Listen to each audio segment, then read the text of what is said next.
सब पक्ष हामी नेपालका सामुदायिक रेडियो। सामाजिक रूपान्तरणका लागि यो हो सामुदायिक सूचना नेटवर्क CIN। अहिले बिहानको 6 बजेको छ। सामुदायिक सूचना नेटवर्क CIN-बाट अब प्रसारण हुँदैछ साझा खबर।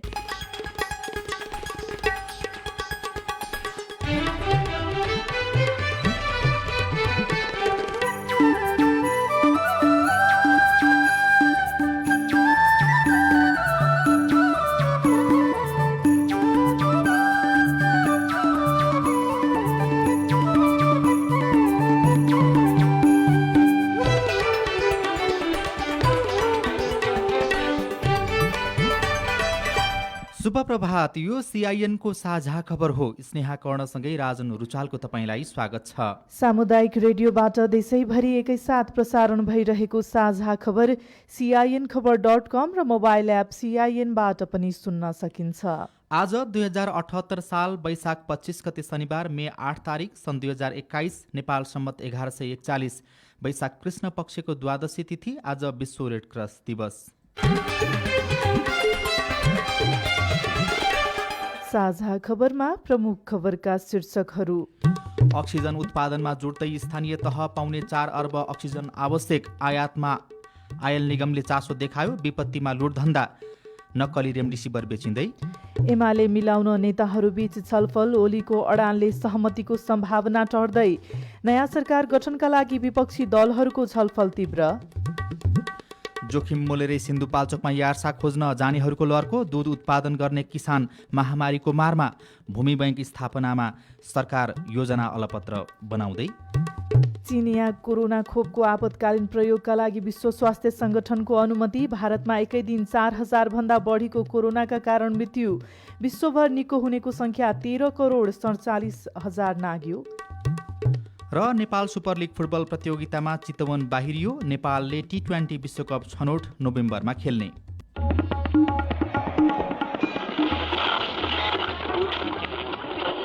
सयौं रेडियो, हजारौं रेडियो कर्मी र करोडौं नेपालीको माझमा यो हो सामुदायिक सूचना नेटवर्क CIN।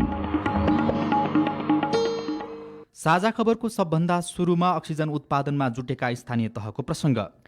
कोरोना भाइरस संक्रमणबाट गम्भीर अवस्थामा पुगेकालाई अत्यावश्यक पर्ने अक्सिजनको अभाव भइरहेका बेला स्थानीय तह आफैले अक्सिजन उत्पादन गर्न अग्रसर हुन थालेका छन्। अक्सिजनको अभावमा कतिपय अस्पतालमा बिरामी छटपटाइरहेको र कतिको ज्यानै जान थालेपछि स्थानीय तह आफैले अक्सिजन प्लान्ट सञ्चालनको तयारी गर्न थालेका हुन्। आफ्नो पालिकाभित्र भएका ठूला प्रकृतिका अस्पतालसँग सहकार्य गरेर स्थानीय तहले अक्सिजन प्लान्ट सञ्चालन गर्न लागेका हुन्। अहिले उपत्यका काठमाडौँ, ललितपुर महानगरपालिका र मध्यपुर थिमी नगरपालिकाले अक्सिजन प्लान्ट सञ्चालन गर्ने प्रक्रिया अगाडि बढाएका छन्। अक्सिजनको अभाव चर्किएपछि सरकारले दात्री निकाय र छिमेकी मुलुकसँग सहयोगको हात अघि बढाएको छ। टेन्डर आह्वान गर्दा पनि कसैले सहभागिता नजनाएपछि स्वास्थ्य मन्त्रालयले युनिसेफ र चीनलाई अक्सिजन सिलिन्डर तत्काल उपलब्ध गराइदिन गुहार मागेको हो। अस्पताल भर्ना भएका अधिकांश कोरोना संक्रमितलाई अक्सिजन दिनुपर्ने अवस्था आएपछि मुलुकभर अक्सिजनको अभाव छ। स्वास्थ्य सेवा विभागको व्यवस्थापन महाशाखाले अक्सिजनको हाहाकार कम गर्न एक साता अघि 1,000 थान सिलिन्डर खरिद गर्न खोज्दा पनि टेन्डरमा कसैले भाग लिएका थिएनन्।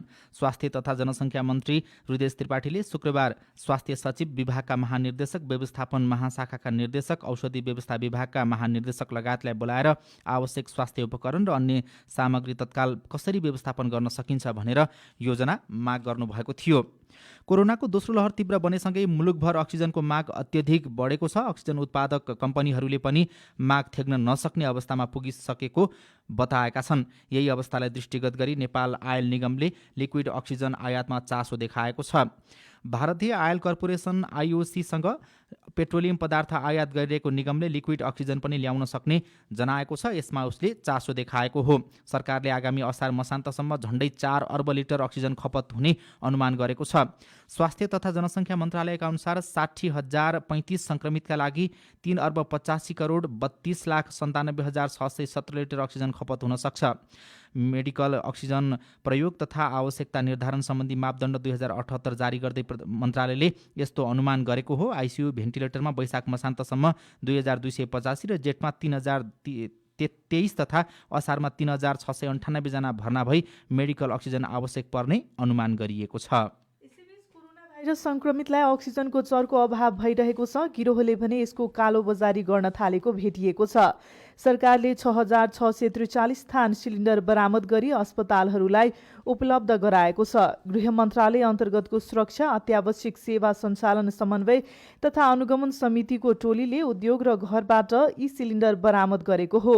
समितिका संयोजक सहसचिव जनकराज दाहालले नेपाल प्रहरी मार्फत काठमाडौँ, ललितपुर र भक्तपुरबाट 5350 थान जफत गरिएको बताउनु भएको छ।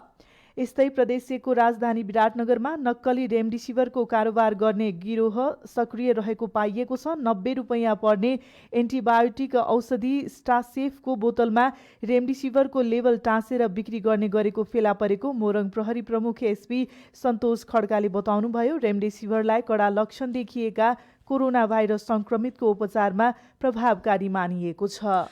अक्सिजन र रेमडेसिभिरमा मात्रै कालोबजारी नक्कली होइन, हवाई जहाज चढ्ने बिरामीका लागि पनि अप्ठ्यारो अवस्था छ। महेन्द्रनगर उच्च अदालतको दिपायल इजलासका न्यायाधीश कृष्णलाल भट्टराईलाई कोभिड संक्रमण भएपछि महाकाली अस्पतालको आइसियु बेडमा उपचार भइरहेको थियो, तर स्वास्थ्यमा सुधार नभएपछि अघिल्लो बुधबार काठमाडौँबाट हेलिकप्टर मगाइयो।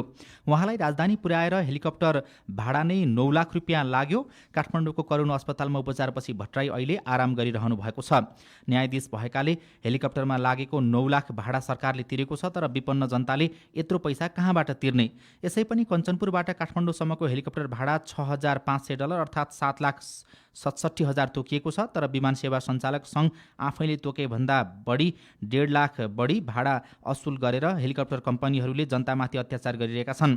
उपचारबाट हात झिकेको सरकार हेलिकप्टर कम्पनीले उद्धारका नाममा अत्याचार गर्दा पनि मुखदर्शक बनिरहेको छ। यस्तो अवस्था अन्य ठाउँमा पनि देखिएको छ। सिटी बसले 2 रुपैयाँ भाडा असुली गर्दा स्वाभाविक कारबाहीमा उत्रिने सरकारले हेलिकप्टर कम्पनी आफैले तोके भन्दा 2-3 लाख रुपियाँ बढी भाडा असुल गर्दा पनि कुनै वास्ता नगरेको मुखदर्शक बनेको भनेर खबर लेखिएको छ। नयाँ पत्रिका दैनिकमा लेखिएको खबरमा उड्डयन प्राधिकरणले उजुरी परे कारबाही गर्ने कुरा पनि भनिएको छ। तोकिएको भन्दा बढी भाडा असुल्ने कालोबजारी हो। कालोबजारी ऐन 2032 को दफा 3 मा सेवा प्रदायक कुनै संस्थाले 20% भन्दा धेरै नाफा हुने गरी कारोबार गर्न हुँदैन भनिएको छ। सोही अनुसार आफूहरूले कारबाही गर्ने उड्डयन प्राधिकरणले जनाएको छ। यसैबीच पछिल्लो 24 घण्टामा नेपालमा 2905 जना कोरोना संक्रमित स्वस्थ भएका छन्। केही दिन यता दैनिक 2000 भन्दा बढी संक्रमितहरू उपचारपछि स्वस्थ भइरहेका छन्। पछिल्लो 24 घण्टामा कोरोनाका कारण देशभर 50 जनाको मृत्यु भएको स्वास्थ्य तथा जनसङ्ख्या मन्त्रालयले जनाएको छ। हिजो एकै दिन 9023 जनामा कोरोना संक्रमण पुष्टि भएको थियो। अब राजनीतिक प्रसङ्ग। नेकपा एमालेका युवा नेता आन्तरिक विवाद समाधान गर्ने प्रयासमा खटिए पनि पार्टी अध्यक्ष केपी शर्मा ओली मौन बस्दा समस्या समाधानको कुनै पनि प्रगति निस्किएको छैन। 2 दिनदेखि विवाद मिलाउन कसिएका नेता एमालेको पुरानै पार्टी संरचना अन्तर्गत बैठक राखेर त्यहीँबाट समाधान खोज्ने पक्षमा सकारात्मक बने पनि ओली मौन बस्दा उनीहरूको प्रयास समेत निरर्थक बनेको छ। एमालेको नेपाल खनाल पक्ष विवाद मिलाउन सबैभन्दा पहिले 2077 फागुन 28 गतेको निर्णय सचिनुपर्ने अडानमा रहेको छ। प्रधानमन्त्री समेत रहनुभएका ओलीले फागुन 28 गतेको निर्णय सच्याउन असहमति जनाएपछि शुक्रबार हिजो हुने भनिएको ओली नेपाल निर्णायक वार्ता समेत हुन सकेन। बालुवाटारमा दोस्रो तहका नेताले कार्यदल बनाएर विवाद निरूपण गर्ने सम्मको विषयमा छलफल गरे पनि शुक्रबार यसले निष्कर्ष पाउन नसकेको अवस्था छ। तर एमालेका प्रमुख सचेतक विशाल भट्टराईले भने सीआईएनसँग कुरा गर्दै छलफल सकारात्मक बनेको र सकारात्मक दिशामा अघि बढेकाले अप्ठ्यारो नपर्ने दावी गर्नुभएको छ। प्रतिनिधि सभाको तत्काल कायम रहेको सदस्य संख्याको बहुमत आवश्यक पर्छ। प्रधानमन्त्रीज्यूले सबै राजनीतिक दलहरूसँग संवाद र कुराकानी गर्नुभएको छ र हाम्रो मुख्य कुरा भनेको स्थायित्व हुनुपर्छ मुलुकमा। बहुमत सिद्ध गर्नका लागि हामीले हरसम्भव प्रयास गरेका छौँ र सबै राजनीतिक दलहरूसँग कुराकानी गरेका छौँ। पार्टीभित्रकै एउटा पक्षले उहाँलाई मतदान गर्ने अवस्था छैन। अब यस्तो बेलामा चाहिँ उहाँको रणनीति कस्तो छ? तर अहिलेसम्मको डेभलपमेन्ट हेर्दाखेरि चाहिँ पार्टीभित्रको सम्पूर्ण 121 जनाले नै हामीलाई भोट दिने सम्भावना छ।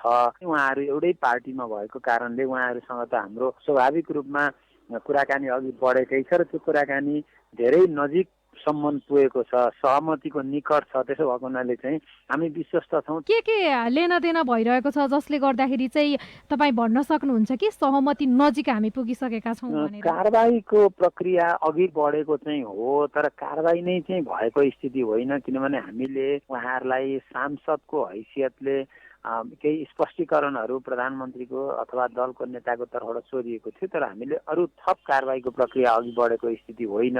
फाल्गुन 28 गतेको केन्द्रीय कमिटीको बैठकको निर्णयहरूप्रति उहाँहरूको असहमति छ। यी सानातिना कुराहरूलाई मिलाएर हामी एक ठाउँमा उभ्याउने वातावरण चाहिँ बनाउँछौँ र त्यसको लागि राम्रैसँगले चाहिँ एक्सर्साइज भएको छ।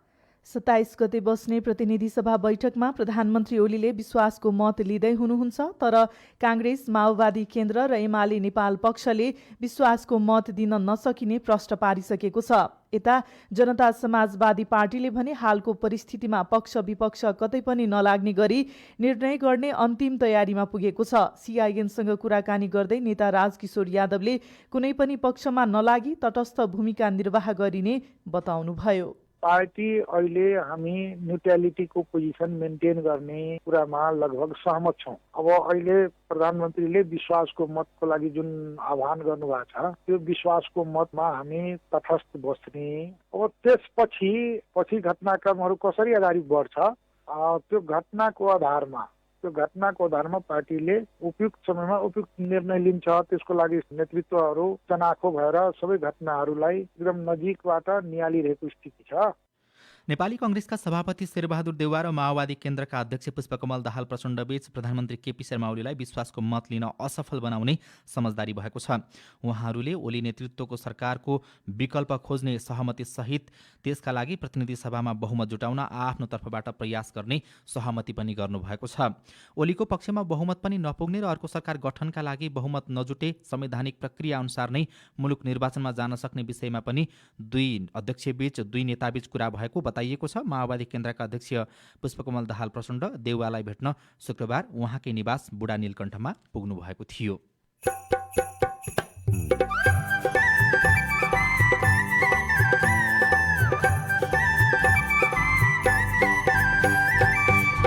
सामुदायिक सूचना नेटवर्क सीआईएन मार्फत देशभरि प्रसारण भइरहेको साझा खबरमा भूमि ब्याङ्क स्थापना गर्ने सरकारको योजना अलपत्र मन्त्रालयको तर्फबाट त्यो चाहिँ क्याबिनेटमा पेश भएको 6-7 महिनै भइसक्यो। त्यो एप्रुभ नहुँदासम्म हामीले यो कार्यक्रम लैजान सकिन्न। जोखिम मोलेरै सिन्धुपाल्चोकमा यार्चा खोज्न जानेहरूको लर्को, दूध उत्पादन गर्ने किसान महामारीको मारमा लगायतका खबर बाँकी नै छन्। सीआईएनको साझा खबर सुन्दै गर्नुहोला। सामुदायिक वन उपभोक्ताहरूको सामूहिक बीमा सम्बन्धी सूचना। 77 जिल्लाका सबै सामुदायिक वन उपभोक्ताहरूका लागि वनमा लागेको आगोबाट वा वन्यजन्तुको आक्रमणबाट हुने मानवीय क्षतिको सामूहिक बीमा गरिएको छ। कतै यस्तो घटना भएमा सामुदायिक वन उपभोक्ता महासंघ नेपालको फोन नम्बर 016616 मा तुरुन्त जानकारी गराउनु हुन अनुरोध छ। बीमा अवधि 2077 साल माघ 1 गतेदेखि 2078 साल असार 31 गतेसम्म। सामुदायिक वन उपभोक्ताहरूको हितका लागि अमेरिकी अन्तर्राष्ट्रिय विकास नियोग USAID को आर्थिक सहयोगमा सञ्चालित हरियो वन कार्यक्रम, सामुदायिक वन उपभोक्ता महासंघ नेपाल र अकोराब। नेपाल राष्ट्र बैंक के सूचना। कतार के केंद्रीय बैंक से निष्कासित भ अखैन चलन चल्ती में रहल 4वीं संस्करण के कतारी रियाल टका सब कतार के बैंक सन 2021 जुलाई 1 तारीख से चलन चल्ती से हटेबाक निर्णय केने अछि। ताहि से उ कतारी रियाल टका यदि अहाँ संग लग अछि त 2078 वैशाख 27 गते भीतर राष्ट्र बैंक के बैंकिंग विभाग, बैंक के प्रदेश स्थित कार्यालय आ इजाजत प्राप्त बैंक तथा वित्तीय संस्था आ मनी चेंजर से सटही का भजा लेवे के लेल अनुरोध अछि। वैशाख 27 गते तक जे नहीं सटही का भजायब त राष्ट्र बैंक, अन्य दोसर बैंक, वित्तीय संस्था अथवा मनी चेंजर बाद में भजाव के लेल बाध्य नहीं होए से सूचित कयल जाइत अछि। सामाजिक रूपान्तरणका लागि यो हो सामुदायिक सूचना नेटवर्क CIN। तपाईँ अहिले देशभरिका सामुदायिक रेडियो CINखबर.com र मोबाइल एप CINबाट एकैसाथ साझा खबर सुन्दै हुनुहुन्छ। अब आज काठमाडौँबाट प्रकाशित पत्र पत्रिकाको खबर। अन्नपूर्ण पोस्ट दैनिकको भित्री पृष्ठमा दुग्ध किसान मर्कामा शीर्षकमा खबर लेखिएको छ।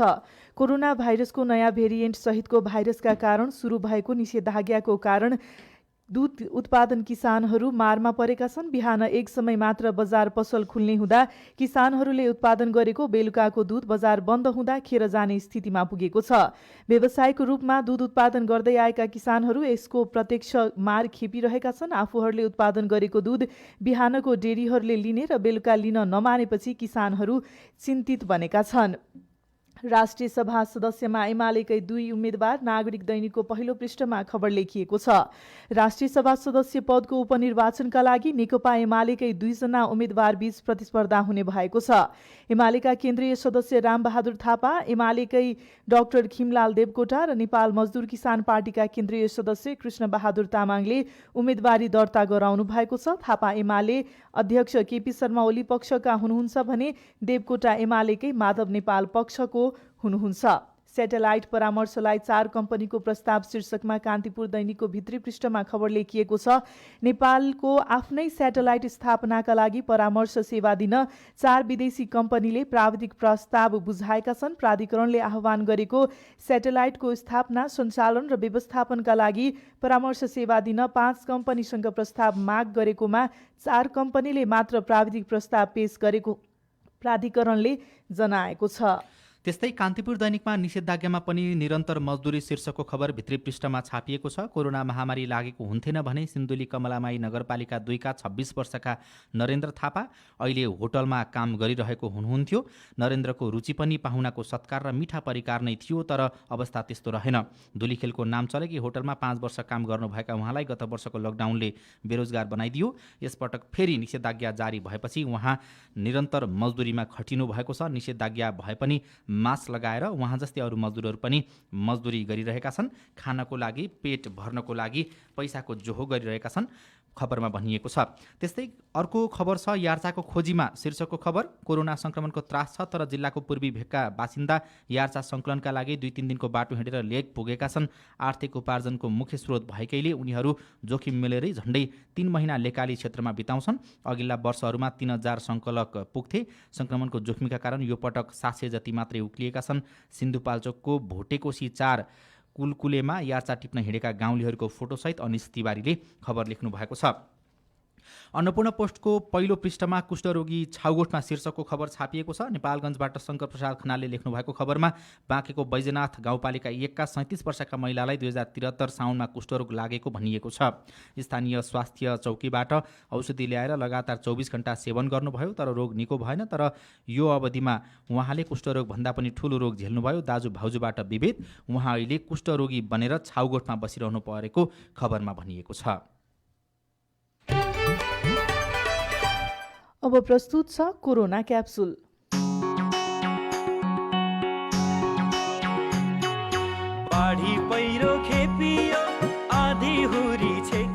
कोरोनाको यो 33औं क्याप्सुल हो। आजको क्याप्सुलमा 3वटा डोजहरू छन्। यी डोजहरू कोभिडका कारण शरीरमा अक्सिजन कम हुँदा संक्रमितको स्वास्थ्य बिग्रिन नदिने उद्देश्यले तयार पारिएका छन्। कोरोना क्याप्सुलका आजका डोजहरू दिँदै हुनुहुन्छ वीर अस्पतालका छाती रोग विशेषज्ञ डाक्टर प्रज्वल श्रेष्ठ। कोरोना संक्रमण दिनदिनै तीव्र हुँदैछ। अस्पतालका बेडहरू भरिएका छन्। होम आइसोलेसनमा बसेका संक्रमितको संख्या 60,000 नआएको छ। होम आइसोलेसनमा बसेका बिरामी र परिवारलाई अहिले एउटै चिन्ताले सताएको छ, अक्सिजन चाहिने भयो भने के गर्ने। त्यसका लागि सबैभन्दा पहिले कस्ता बिरामीलाई अक्सिजन चाहिन्छ र बिरामीलाई अक्सिजन चाहिने अवस्था कस्तो हो भन्ने कुरा थाहा पाउनुपर्छ। अक्सिजन चाहिने अवस्था थाहा पाउने उपायबारे सुनौ कोरोना क्याप्सुलको पहिलो डोज। कोरोना पोजिटिभमा सबैलाई चाहिँ अक्सिजन चाहिने हुँदैन र अक्सिजन चाहिन सक्ने अवस्था भनेको चाहिँ 100 जनामा 20 जना जतिलाई मात्र हुन्छ मोटामोटी रूपमा।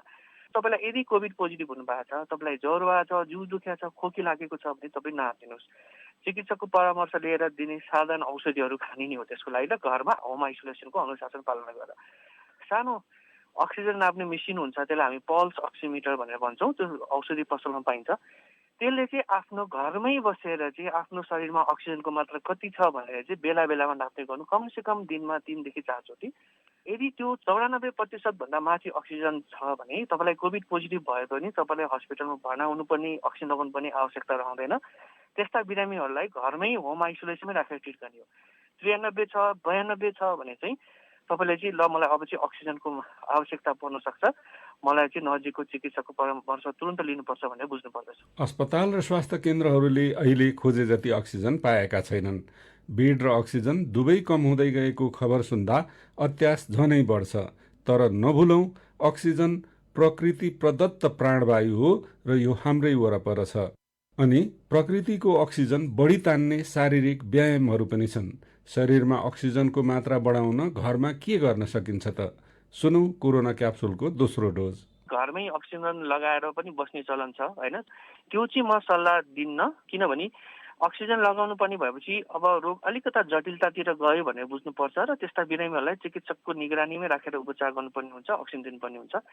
यदि तपाईँको अक्सिजनको मात्रा 94% भन्दा कम छ भने चाहिँ घरमै खाटमा चाहिँ आफ्नो छाती र पेटलाई चाहिँ ओछ्यानतिर फर्काएर सकिन्छ भने अझ सिरानी राखेर सिरानीको माथि चाहिँ पुरै घोप्टो परेर, उतानो परेर होइन कि घोप्टो परेर उल्टो परेर सुत्ने र टाउको एकातिर फर्काएर लामो लामो सास लिने गर्ने। त्यसलाई चाहिँ हामी अङ्ग्रेजीमा अवेक प्रोनिङ भनेर भन्छौँ।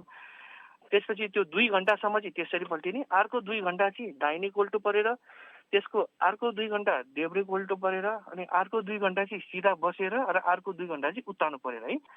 अर्को चाहिँ हामी चाहिँ ब्रिदिङ एक्सर्साइज भन्ने भन्छौँ। नाकबाट लामो सास लिने, त्यसलाई एकछिन अराउने 5 देखि 10 सेकेन्डसम्म, अनि मुखबाट लामो सास लिने। त्यस्तो गर्दा पनि केही हदमा भए पनि अक्सिजनको मात्रा बढाउन चाहिँ अलिकता भए पनि सहयोग पुग्छ। डाक्टरहरू भन्छन् कोरोना संक्रमण भएका 100 जनामा 80 जना घरमै निको हुन्छन्, तर 20 जनालाई अस्पताल र स्वास्थ्य कर्मीको सेवा चाहिन्छ। यसरी स्वास्थ्य सेवा चाहिनेमा अक्सिजन कम भएका बिरामी पनि पर्छन्। अक्सिजन कम भएका बेला कुन अस्पताल जाने र त्यहाँ कसरी उपचार पाउने त भन्ने विषयमा सुनौ कोरोना क्याप्सुलको तेस्रो तथा अन्तिम डोज। नजिकको हस्पिटलमा अब अहिले ओपिडीहरू पनि राम्रोसँग चलिरहेको छैन कतिपय हस्पिटलहरूको कोभिडले भन्दाखेरि सिधै तपाईँहरू इमर्जेन्सीमा चाहिँ जान सक्नुहुन्छ। अब बेड छैन भने एटलिस्ट तपाईँ हस्पिटल जानुभयो, इमर्जेन्सीमा भयो भने एउटा उहाँले राखेर तपाईँले एटलिस्ट अक्सिजन त दिनुहुन्छ नि। अब बेडै नभएपछि त अब सबै हस्पिटलहरूले आफ्नो फुल क्यापेसिटीमा चलिराखेको छ, कति हस्पिटलको अक्सिजन चाहिँ अब सकिने अवस्थामा पुगिसकेको छ। त्यो भएको भएर एटलिस्ट तपाईँ अक्सिजन कम छ र हस्पिटल जानुभयो भने तपाईँले एउटा अक्सिजन भए पनि पाउनुहुन्छ। त्यसले गर्दा थप जटिलता हुने, अक्सिजन धेरै कम भएर मृत्यु नै हुने, त्यसलाई चाहिँ अलिकता भए पनि टाल्न चाहिँ सकिन्छ जस्तो लाग्छ मलाई चाहिँ। कोरोना संक्रमणसित जुझ्न अक्सिजनको मात्रा नपुग्दा के गर्ने भन्ने सल्लाहका डोजहरूका लागि छातीरोग विशेषज्ञ डाक्टर प्रज्वल श्रेष्ठलाई धन्यवाद र सुन्नु भएकोमा तपाईँलाई पनि धन्यवाद। लौ त कोरोनाको अर्को क्याप्सुलमा फेरि भेटौँला।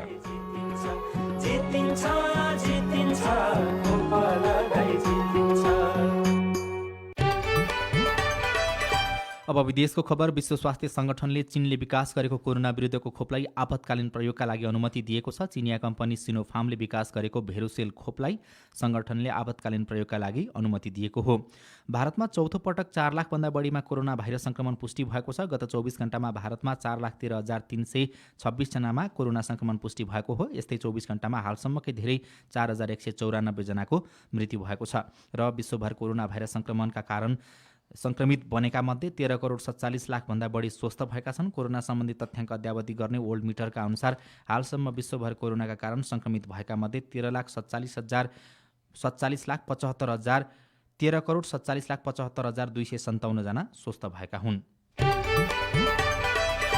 अब खेल खबर। एफसी चितवन नेपाल सुपर लिगबाट बाहिरिने पहिलो टोली बनेको छ। हिजो भएको खेलमा पोखरा थन्डरसँग 2-1 गोलको पराजय बेहोर्दै चितवन पहिलो संस्करणको एनएसएल उपाधि होडबाट बाहिरिएको छ। सन् 2023मा हुने महिला T20 विश्वकपको क्षेत्रीय छनौटको मिति तय भएको छ। नेपालले पनि सहभागिता जनाउने यो प्रतियोगिता आगामी नोभेम्बर 22 देखि 28 तारिकसम्म हुनेछ। मलेसियामा हुने प्रतियोगितामा नेपाल समूह बीमा रहने बताइएको छ। र भारतले विश्व टेस्ट च्याम्पियनसिपको फाइनल खेल र इङ्ल्यान्ड विरुद्धको टेस्ट सिरिजका लागि टिमको घोषणा गरेको छ। भारतीय क्रिकेटको सर्वोच्च निकाय BCCIले हिजो 20 सदस्यीय टिमको घोषणा गरेको हो। भूमि बैंक स्थापना गर्ने सरकारको महत्त्वकांक्षी योजना अलपत्र। रेडियो रिपोर्ट, अरू खबर र कार्टुन पनि बाँकी नै छ। CIN को साझा खबर सुन्दै गर्नुहोला। पहिला भन्दा गम्भीर असर देखिएको छ। अहिले जनस्वास्थ्य मापदण्डको पालना गरौँ सबैले, अनिवार्य मास्क लगाऊ, भिडभाडमा नजाऊ, आफू पनि बचाऊ हजुर, अरूलाई नि बचाऊ। कोरोनाको यो दोस्रो लहर सचेत बनाऊ गाउँदेखि सहर, सचेत बनाऊ गाउँदेखि सहर। नेपाल सरकार एसियाली पूर्व तयारी साझेदारी एपीपी एडीपीसी को सहकार्यमा एनडीआरसी नेपाल। तपाईले सीआईएन को साझा खबरका मुख्य शीर्षकहरू नेपाल टेलिकमको सिम भएको मोबाइल नम्बरबाट पटक पटक जुनसुकै बेला निशुल्क सुन्न सक्नुहुन्छ। 32100 डायल गर्नुहोस् र दैनिक समाचार, स्वास्थ्य, कोभिड-19, कृषि, मौसम, प्रकोप र अधिकारका बारेमा पनि निशुल्क सुन्नुहोस्। 32100 सूचनाको सञ्चार। सामाजिक रूपान्तरणका लागि यो हो सामुदायिक सूचना नेटवर्क CIN। साझा खबरमा अब सरकारले घोषणा गरेको भूमि ब्याङ्कको कुरा। प्रयोगमा नरहेको खेतीयोग्य निजी तथा सार्वजनिक जमिनलाई सरकारले भूमि ब्याङ्क मार्फत उत्पादनशील बनाउने नीति लिएको छ। भूमि ब्याङ्कमा जग्गा भएर खेती गर्न नसक्नेको जग्गा जम्मा हुन्छ र खेती गर्न चाहनेले ब्याङ्कमा भएको जग्गा भाडामा लिएर खेती गर्न सक्छन्। सरकारले घोषणा गरेको 1 वर्षमा भूमि ब्याङ्कमा कति जग्गा जम्मा भयो त? कृषि कार्य गर्न चाहनेको भूमिमा पहुँच सुनिश्चित गर्न भूमि ब्याङ्कको स्थापना र सञ्चालन गर्ने व्यवस्था मिलाएको छु। चालु आर्थिक वर्षको बजेट भाषण मार्फत सरकारले भूमि बैङ्क कार्यक्रम कार्यान्वयनमा ल्याउने घोषणा गरेको थियो। त्यसका लागि 50 करोड बजेट पनि छुट्याएको थियो। भूमि बैङ्क सञ्चालन तथा व्यवस्थापनको जिम्मेवारी स्थानीय तहलाई दिइएको छ। स्थानीय, प्रदेश र सङ्घ सरकारको सहकार्यमा आगामी वर्षभित्रमा 300 स्थानीय तहमा भूमि बैङ्क इकाइ गठन गर्ने सरकारको लक्ष्य छ। तर त्यसका लागि स्थानीय तहमा कुनै तयारी देखिँदैन। सिन्धुपाल्चोकको 12 विषय नगरपालिका उपप्रमुख सुशीला पाखरिन। भूमि ब्याङ्क सम्बन्धी केही पनि काम सुरु भएको छैन। मेरो जानकारी अनुसार चाहिँ केही पनि त्यस्तो छैन। खेतीयोग्य भूमिलाई बाँझो राख्न नदिने र कोरोनाका कारण गाउँ फर्किएका लाखौं व्यक्तिलाई कृषिमा लगाउने लक्ष्य अनुसार भूमि बैङ्कको अवधारणा ल्याइएको हो। भूमि बैङ्क गठनका लागि भूमि व्यवस्था, सहकारी तथा गरिबी निवारण मन्त्रालयले गएको मङ्सिरमा स्थानीय तहलाई प्रस्ताव आह्वान पनि गरेको थियो। तर जम्मा 20 स्थानीय तहले मात्रै भूमि बैङ्क स्थापनाका लागि रुचि देखाएका छन्। भूमि व्यवस्था, सहकारी तथा गरिबी निवारण मन्त्रालयका प्रवक्ता जनकराज जोशी। मन्त्रालयको तर्फबाट त्यो चाहिँ क्याबिनेटमा पेश भएको 6-7 महिनै भइसक्यो। त्यो एप्रुभ नहुँदासम्म हामीले यो कार्यक्रम लैजान सकिन्न। हामीले अरू कार्यविधिहरू तयार गरेका छौँ। अर्को नीति तथा कार्यक्रम आउन लाग्दा पनि भू उपयोग नियमावली बन्न सकेको छैन। भूमि बैङ्क कार्यान्वयन आउन नसके पनि कतिपय स्थानीय तहहरू भने आफै नीति बनाएर बाँझो र सार्वजनिक जग्गालाई उत्पादनमा जोड्न थालेका छन्। बागलुङको जैमिनी नगरपालिकाले यस वर्षदेखि कृषि परियोजना बनाएर प्रयोगमा नभएका जमिनलाई उत्पादनमुखी बनाउन थालेको छ। नगरपालिका प्रमुख इन्द्रराज पौडेल। भूमि ब्याङ्कलाई लिएर हाम्रोमा त्यस्तो काम भएको छैन। हाम्रो नगरपालिकाको आफ्नै तरिकाले हामीले कृषि परियोजना भनेर बाजा जमिनहरूलाई उपयोगमा ल्याउने भनेर तिमा 6 घर मिसिएर 50 रोपनी जमिन कलेक्सन गर्ने र 6 घरलाई जुटाएर त्यहाँ एउटा परियोजना मार्फत काम गर्न लगाउने यस्तो गरेका छौँ। 74% जनसङ्ख्या कृषिमा आत्मनिर्भर भए पनि 53% जनतासँग आधा हेक्टर भन्दा थोरै जमिन छ र सरकार नै भन्छ 7% खेतीयोग्य जमिन बाँझो रहेको छ। तर बाँझो जमिन मध्ये भूमि बैङ्कमा आउने जमिन कति छ सरकारसँग तथ्याङ्क भने छैन। सीता शर्मा, CIN, काठमाडौँ। रिपोर्टसँगै हामी साझा खबरको अन्त्यमा आइपुगेका छौँ। सामुदायिक रेडियो प्रसारक सङ्घद्वारा सञ्चालित CIN को बिहान 6 बजेको साझा खबर सक्नु अघि मुख्य खबर फेरि एकपटक। अक्सिजन उत्पादनमा जुट्दै स्थानीय तह पाउने 4 अर्ब लिटर अक्सिजन आवश्यक। आयातमा आयल निगमले देखायो चासो। विपदमा लुटधन्दा, नक्कली रेमडेसिभिर बेचिँदै। एमाले मिलाउन नेताहरूबीच छलफल, ओलीको अडानले सहमतिको सम्भावना टर्दै नयाँ सरकार गठनका लागि विपक्षी दलहरूको छलफल तीव्र। जोखिम मोलेरै सिन्धुपाल्चोकमा यार्चा खोज्न जानेहरूको लड्को, दुध उत्पादन किसान महामारीको मारमा, भूमि ब्याङ्क स्थापना सम्बन्धी योजना अलपत्र। चिनिया कोरोना खोपको आपतकालीन प्रयोगका लागि विश्व स्वास्थ्य सङ्गठनको अनुमति, भारतमा एकै दिन 4,000 भन्दा बढी कोरोना सङ्क्रमितको मृत्यु, विश्वभर निको हुनेको सङ्ख्या 13 करोड 47 लाख नाग्यो। र नेपाल सुपर लिग फुटबल प्रतियोगिताबाट चितवन बाहिरियो, नेपालले T20 विश्वकप छनौट नोभेम्बरमा खेल्ने। साझा खबरको अन्त्यमा कार्टुन हामीले लिएका छौँ। कार्टुन हिजोको नयाँ पत्रिका दैनिकबाट रवि मिश्रले बनाउनु भएको कर्नर किक शीर्षकको कार्टुन छ। यहाँ काङ्ग्रेस सभापति शेरबहादुर देउवा जस्ता देखिने एकजना व्यक्ति हुनुहुन्छ अनि अर्को एकजना व्यक्ति चाहिँ प्रधानमन्त्री केपी शर्मा ओली जस्ता देखिने हुनुहुन्छ। उहाँले कपडा खोल्नु भएको छ, जुन 2/3 कपडा लगाउनु भएको थियो त्यस्तो भन्न खोजिएको छ। कार्टुनमा त्यस्तो देखाइएको छ। 2/3 अहिले दुहाई भएको छ। सरकार जोगाइदिनु पर्यो भन्दै काङ्ग्रेससँग हार गुहार चलिरहेको छ एमालेका दुवै पक्षका नेताहरूको। त्यसै सिलसिलामा प्रधानमन्त्री ओली पनि देउवा निवास बुढा नीलकण्ठ पुग्नु भएको थियो। देउवातर्फ उहाँले झुकेर केही भनिरहनु भएको छ। माथि चाहिँ यस्तो लेखिएको छ, एक जोर कपडा पाउन हजुर। हवस् त प्राविधिक साथी सुनिल राज भारतलाई धन्यवाद। अहिलेलाई राजन रुचाल र स्नेहा कर्ण बिदा भयौँ। तपाईँको आजको दिन शुभ होस्। नमस्कार। यसपछि देशभरिका सामुदायिक रेडियोबाट कार्यक्रम सोधी खोजी प्रसारण हुनेछ। सुन्ने प्रयास गर्नुहोला।